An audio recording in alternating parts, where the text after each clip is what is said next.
Tonight on PBS News Weekend, day 40 of the government shutdown as the Senate holds a rare Sunday session to try to break the stalemate. Then a new study suggests a troubling connection between medical imaging and pediatric cancer. And the effect ending USAID funding is having on countries like Indonesia and on America's image abroad. How now, when the government of the United States says to the government or the people of Indonesia, we're here to support you, how can they believe that?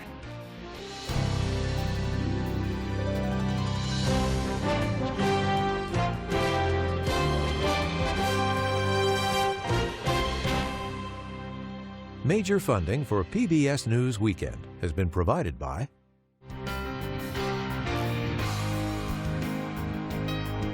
the ongoing support of these individuals and institutions.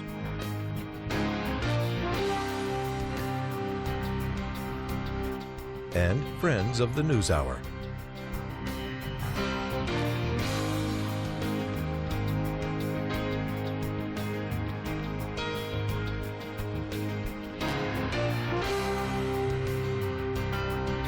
This program was made possible by the contributions to your PBS station from viewers like you.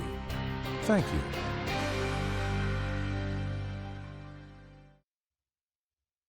Good evening, I'm John Yang.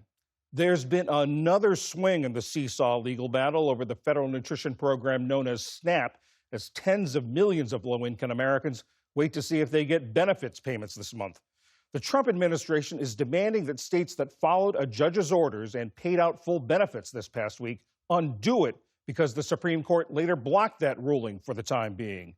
This comes as the Senate holds a rare Sunday session. Majority Leader John Thune of South Dakota said a potential deal to end the 40-day shutdown is coming together, but wasn't a done deal. Air travelers at 40 busy airports faced a third day of reduced flights. Transportation Secretary Sean Duffy warned about it lasting until Thanksgiving. It's only going to get worse. I look to the 2 weeks before Thanksgiving, you're going to see air travel be reduced to a trickle. According to the flight tracking website FlightAware, so far today, more than 2,000 flights at U.S. airports have been canceled and more than 7,000 delayed. Super Typhoon Feng Wang hit the Philippines' northeastern coast today, killing at least 2 people and forcing the evacuation of more than 1 million from areas prone to flooding and landslides. The storm battered the region with strong winds and heavy rains, knocking down power lines as people sought shelter. It's the biggest to threaten the Philippines in years. Just this past week, another typhoon caused widespread destruction and killed more than 200 people. Hamas handed over the remains of an Israeli soldier killed in 2014, hours after the ceasefire ended that year's Gaza war. Forensic testing confirmed that the body was that of Hadar Golden. It brought bitter closure to his family, who had campaigned for his return. Hamas said it found Golden's body yesterday in a tunnel in Rafah. Israel is still awaiting the return of the bodies of 4 hostages taken in the October 7th attacks. Former longtime NFL Commissioner Paul Tagliabue has died. His 17-year tenure was a period of league expansion and growing fan interest in network TV revenue as some teams' value grew tenfold. He restored labor peace after a series of work stoppages and implemented a tough substance abuse policy. But critics say he failed to act quickly or firmly enough to deal with player concussions. Tagliabue's family said the apparent cause of death was heart failure complicated by Parkinson's disease. Paul Tagliabue was 84 years old. In Sudan, aid groups say tens of thousands of people have fled the violence of the city of El Fasher in the Darfur region of the northeastern African nation, which is in the midst of a more than 2-year civil war. In makeshift camps, they recounted what they saw this past week when a paramilitary force captured the city and killed hundreds of people. 50 or 60 people in a single street, or 10 or 20 people. They kill them, bang, bang, bang. Then they would go to the next street, and again, bang, bang, bang. That's the massacre I saw in front of me. This follows an official declaration that famine is spreading through Sudan. Earlier, I spoke with Sheldon Yett, the UNICEF representative in Sudan.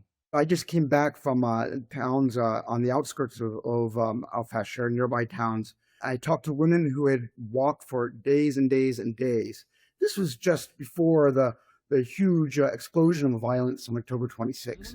They talked about not knowing where their husbands were, not knowing where their sons were. They talked about having to eat animal feed, having nothing. And of course, it was a city that had been under siege for some 600 days. I had more than one of the individuals that I was speaking to just break down in tears because they had no idea what happened to their children, what happened to the rest of their family. They had no idea what would happen to them next. There's this level of anxiety, of fear, of knowing that they've been displaced once and fearing that they'll be displaced yet again as this conflict continues to expand. And tell us what UNICEF is doing on the ground there. What are your efforts like? Now our efforts are really targeted on those people who have managed to survive the massacres that have happened in Al-Fashir. We've got some 80,000 people who've left the city. They've gone to various towns in around North Darfur. UNICEF is making sure they're screened for malnutrition, getting access to water and sanitation, getting psychosocial support. This population has been exposed to huge levels of sexual violence. Many women have been raped. These children have been just exposed to the most horrific violence, so lots of psychological scars. And of course, recently, the group that monitors, the Hunger Monitoring Group, has confirmed famine in parts of Sudan. What has this exodus of displaced people done to that? One of the areas that has famine is this area in Al-Fashir. This is conflict-induced famine, no doubt about it. Sudan is a breadbasket. It's fed much of the Middle East. But in those areas of conflict, we have famine. We have people who had nothing and now, of course, have extreme malnutrition. The monitoring group said that they see the famine and the risk of famine in Sudan are only symptoms of a broader, deepening crisis. Is that how you see it as well? Yes, I think that's exactly right. You know, we're now into 2.5 years of this conflict, and the front lines continue to move. The number of displaced continues to grow. There are some 30 million people in this country who need humanitarian assistance, half of them children. And there's some 80% of children in this country who are not in school. You've listed off a number of problems. Is it possible to say what the top priority should be or what UNICEF's top priority is?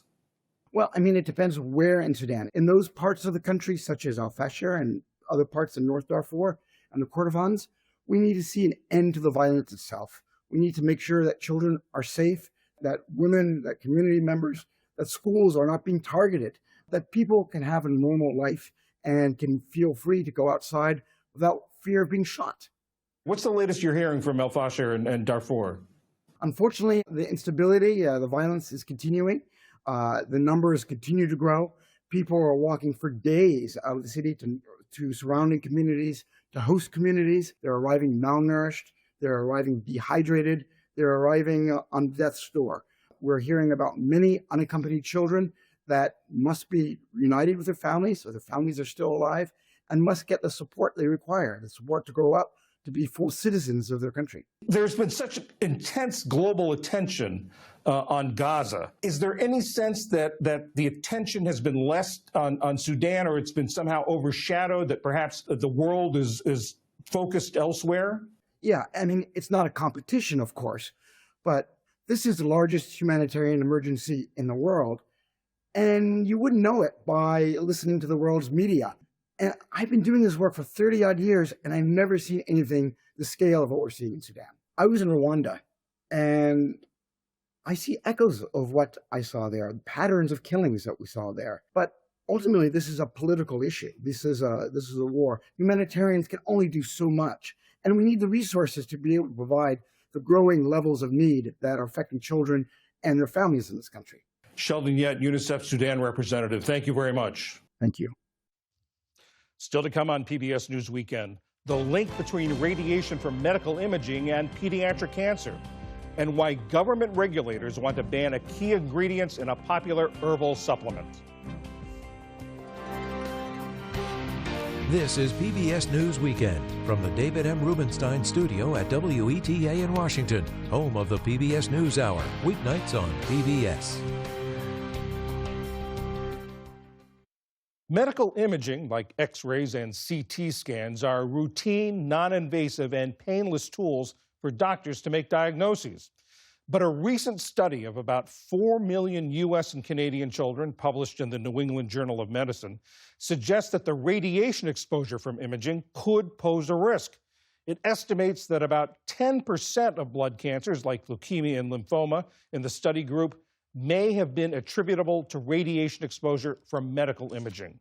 Dr. Rebecca Smith Bindman is the lead author of the study, and she's a professor at the University of California, San Francisco. Dr. Smith Bindman, is this the first study to focus on children and in such a large scale? It is. It's the first study that looks at children and all kinds of medical tests that they observe.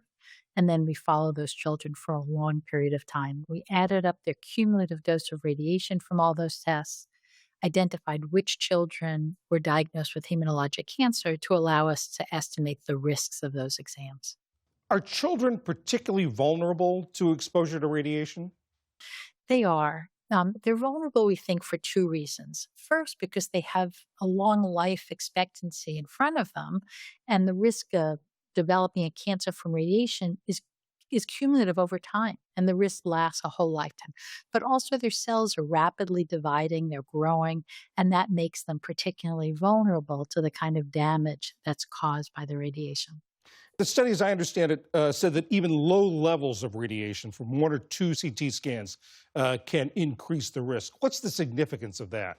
It's not just CT scans that increase the risk. It's all kinds of radiation. So we use radiation from all different kinds of medical tests, from radiographs like you would get for a bone fracture or to look for pneumonia, all the way up to higher dose studies like fluoroscopy or CT scans. And we found that the risk of hematologic cancer, even at relatively low doses, is increased. So it really underscores the need to minimize radiation. Are doctors overusing medical imaging? I mean, it becomes fairly standard, in my experience, to do either an X-ray or even a CT scan very early on.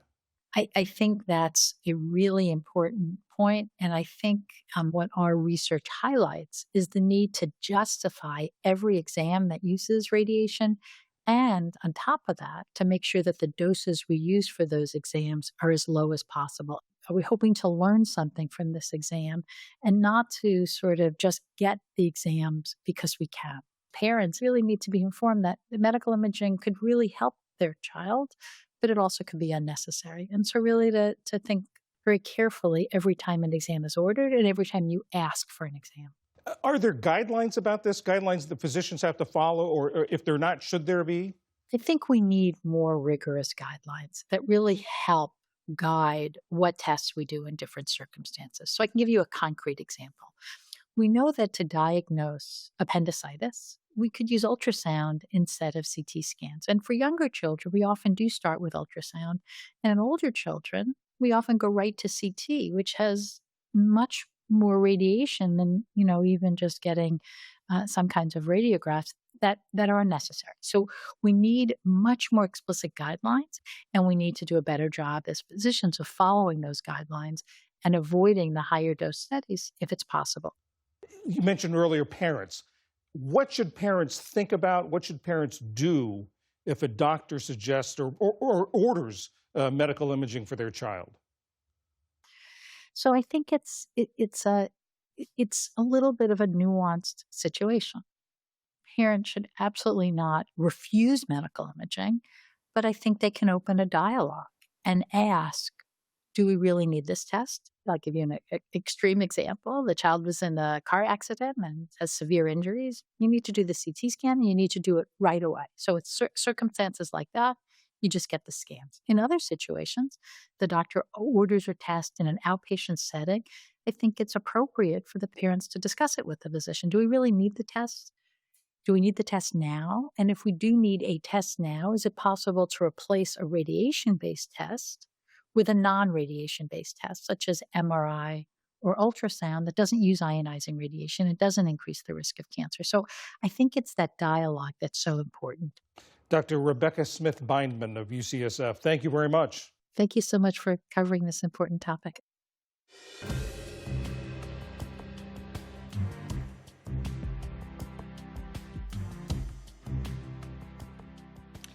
For centuries, people in Southeast Asia have used the leaves of kratom trees as a home remedy to soothe nerves and ease pain. Recently, its popularity has exploded in this country as a way to alleviate anxiety and the effects of opioid withdrawal. These products are widely available at smoke shops and gas stations, but kratom is poorly regulated and synthetic versions contain high concentrations of a powerful compound that U.S. officials say should be restricted. Ali Rogan takes a look at this controversial herbal drug with Kirby Wilson, senior politics reporter at the Tampa Bay Times. Thank you so much for being here. Let's first talk about what kratom is, how it's traditionally been used in other cultures, and how it's showing up here in the United States. Yeah, so kratom is a very interesting substance with a long history. It's a tree that's grown in Southeast Asia, primarily in Indonesia, and it's been used there for centuries as a medicinal sort of home remedy for a variety of ailments, from an analgesic pain treatment to curing indigestion. And so it's brewed into teas. There, a lot of the indigenous people in Indonesia see it as sort of a cure for what ails you kind of thing. It is not legal to import into the United States, but it gets here anyway, and people use it here for a little different reason. Yeah, so tell me about that. You've reported extensively on this, specifically about how it's showing up around the Tampa area in Florida. But what have you found in the course of your reporting on it? It's been an interesting sort of dovetail with the opioid crisis in America, because there have been a lot of people that have been seeking treatment for that particular affliction. They get addicted to painkillers and they want a way out, but they don't have an easy resource. So people have used it to wean off of opioid addiction, which is honestly probably a societal good that they find somewhere to turn that isn't another street drug or back to opioids. But the problem with it is that this is, in a lot of places, is entirely unregulated. And so people are using this substance that had been used for centuries for a completely different purpose in a way that authorities aren't really getting their arms around or sort of understanding. And there's not really well-established limits on dosing or how much is wise to use, what form of it is wise to use, and in what circumstance. Why is it, Kirby, so difficult to regulate kratom products? Really, for the same reason it's so difficult to regulate anything. It's difficult to know the exact science of how things work on the body. Still, dosing limits are poorly understood in general because everybody's body is different. So doctors have some sense of how much of a certain drug could harm or kill a person, but that is only understood after extensive clinical trials and testing and scientific evidence. There is great promise. Don't get me wrong. I'm not here to contribute to some sort of panic around kratom. People are using it safely and it is benefiting them for sure, but they are using it in an off-label way. And when you're using anything in an off-label way, dangers are present, and especially when there is an industry that is incentivized to create the most concentrated possible iteration of this substance that people are using it as a medicine, that's when you run into trouble. So let's talk about those iterations. Let's talk about the difference between kratom the plant and some of the compounds found in it, which appear in different levels of concentration in some commercial products. And then there's another factor of this, which is the synthetic versions of those compounds, which I know is kind of in its own category right now. Walk us through all that. Yeah, so the thing that's been in the news most recently is a product called 7-hydroxymitragynine, which is or mitragynine, you might hear it pronounced, which is an alkaloid of the kratom plant. Basically, it's a chemical that's found in the natural kratom plant at very low doses. Scientists who have studied this chemical are worried about its potential for abuse and addiction. It mimics opioids in the way that it interacts with our brains, and it may contribute to respiratory depression, which is ultimately what kills people when they overdose on opioids. So the Trump administration and even some states like Florida have said no more 7-OH, which is the street name for 7-hydroxymitragynine, no more 7-OH, it's banned, we're taking it off the streets entirely. Set that aside because there is a whole other legion of kratom products that are not 7-OH that are sort of akin to what you'd find in a traditional kratom tea. If you go to a kava shop, you can get a kratom tea, and it's more or less similar to the product that people have been drinking for centuries in Indonesia.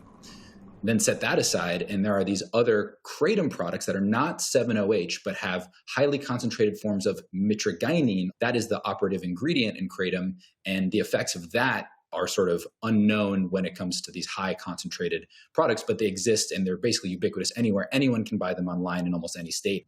And the federal government and some of these state governments have made a distinction between the kratom product itself and these synthetic derivations of it. Is that the way to deal with this? Yes, I think it is wise to break off and regulate the two as dissimilar products, because even the kratom industry, which I've reported on pretty aggressively and critically, says that 7-OH shouldn't be offered as a product. So if you're concentrating that and putting that into a product, almost everyone who's reasonable in the kratom space thinks that there is at least a major problem with that. As far as the other kratom regulations go, there's reasonable minds can disagree about how best to do that, but the urgency is certainly there, because people, again, are using a product that is not a drug like a drug. And so there are always dangers that are going to be inherent with that. But the uptake of kratom is so widespread throughout the country that there would be a lot more harm than we have found if it were as dangerous as opioids. Kirby Wilson with the Tampa Bay Times, thank you so much. Thank you.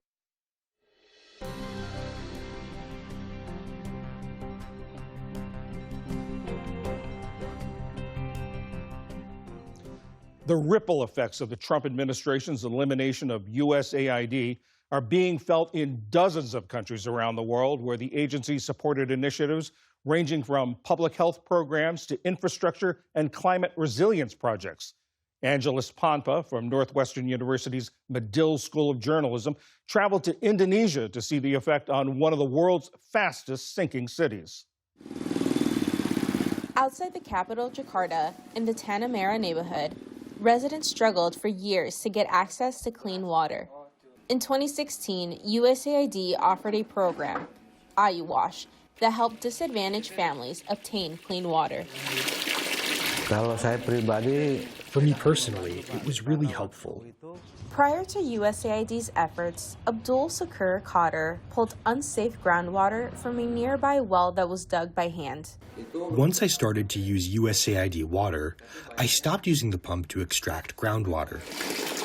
I was very happy and grateful. Decades of groundwater extraction have caused Jakarta, the capital of Indonesia, to sink. Meanwhile, with climate change, the seas are rising, making flooding worse and sending salty water into groundwater.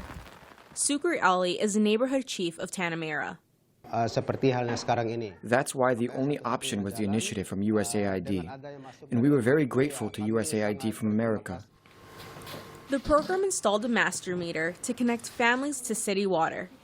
With a steady flow at their taps and affordable rates, they no longer needed to drill wells or rely on costly jugs of water from local sellers. Even so, the city water supply available to USAID was limited. The master meter program reached only about 18% of families in the village.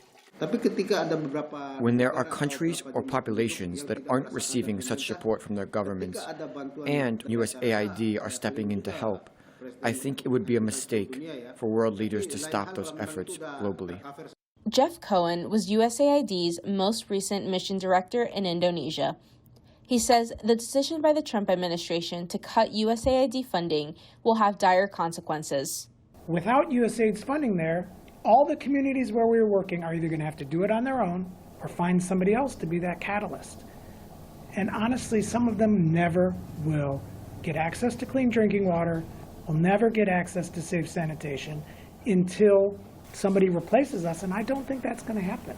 And so I think you're going to see the communities where we worked increased waterborne diseases. You're going to see sick kids who shouldn't have been sick if they had access to cleaner water. Secretary of State Marco Rubio defended the administration's decision to defund USAID in January. Yes, we canceled a bunch of contracts in USAID. Some were stupid and outrageous. Others didn't serve the national interest, and others we kept. It is not charity. Foreign aid is not charity.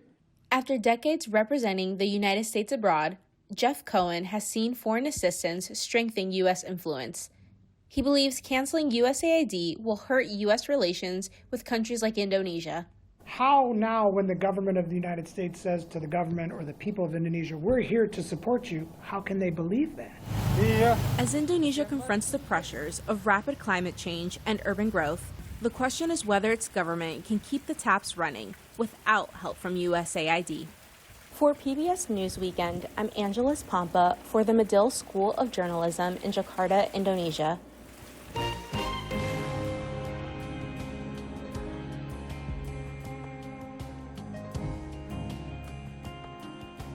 And we leave you tonight with the world's most watched e-sporting event, the League of Legends World Championships. 18,000 people packed an arena in Chengdu, China for the 5-hour championship battle. Team T1 defeated Team KT, both from South Korea, to win their 3rd consecutive title. At its peak, last year's tournament drew 50 million viewers around the world. And that is PBS News Weekend for this Sunday. I'm John Yang. For all of my colleagues, thanks for joining us. Have a good week. Major funding for PBS News Weekend has been provided by... In 1995, two friends set out to make wireless coverage accessible to all. With no long-term contracts, nationwide coverage, and 100% U.S.-based customer support. Consumer Cellular. Freedom calls.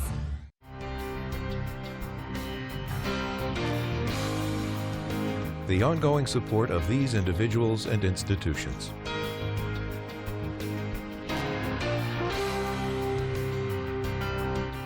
This program was made possible by the contributions to your PBS station from viewers like you. Thank you.